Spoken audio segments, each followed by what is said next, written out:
Today we're going to be working with various variations. It says for each situation described, write an equation that relates to two quantities, and then we're going to complete the table. So it says a square with a side length x has a perimeter of y units. So remember, perimeter, I'm going to add all my sides. So here I have a square.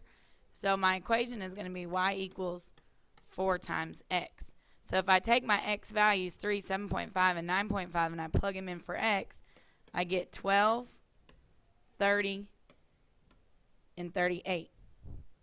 Okay, so let's look at the next one. This one says a rectangle with a length of x units and a width of y units has an area of 60 units. So remember, area is length times width, and it tells me it's equal to 60. So remember, if I had to solve for y, I divide both sides by x, and my equation would be y equals 60 over x. Again, taking 4, 8, and 12, plugging it in for x, into my equation, I get 15, 7.5, and 5. So let's look at number 3. 3 said a man 5 feet tall casts a 3 feet shadow, and at the same time of day, a tree y feet high casts x shadow. So remember, just like we did when we were doing tax, these are triangles. So I can set up a similar triangle, which means I'm going to set up a proportion. So I'm going to have y over x equals 5 over 3. So when I cross multiply and solve, I end up with 3y equals 5x, and I'm going to divide both sides by 3. So I get y equals 5/3 x.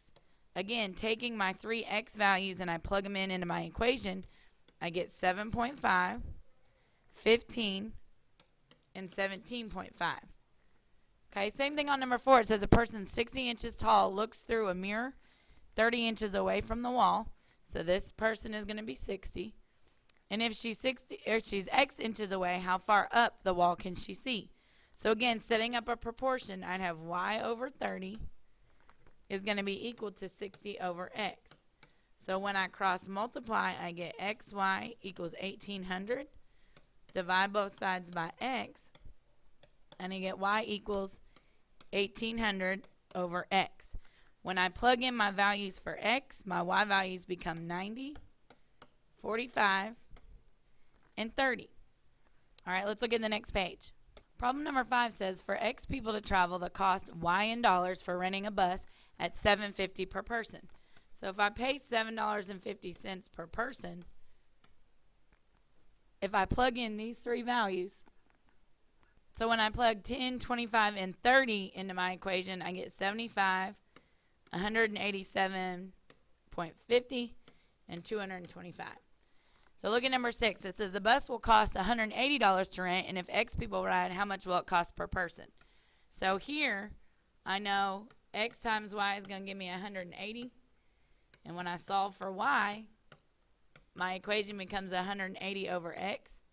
So again, plugging in my X values, my Y values are going to be 2250, 15, and 6. Okay, so let's look at the definitions on the. Okay, so it says, what do problems 1, 3, and 5 have in common? It says if X increases, then Y also increases. X and Y have a constant ratio. So my equation in that particular problem was Y equals KX, where K is your constant.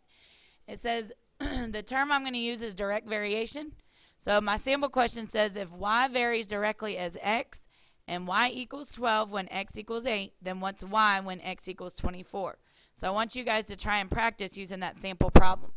So look at the right-hand column. It says, what do problems 2, 4, and 6 have in common? So in those problems, when my X increased, my Y actually decreased.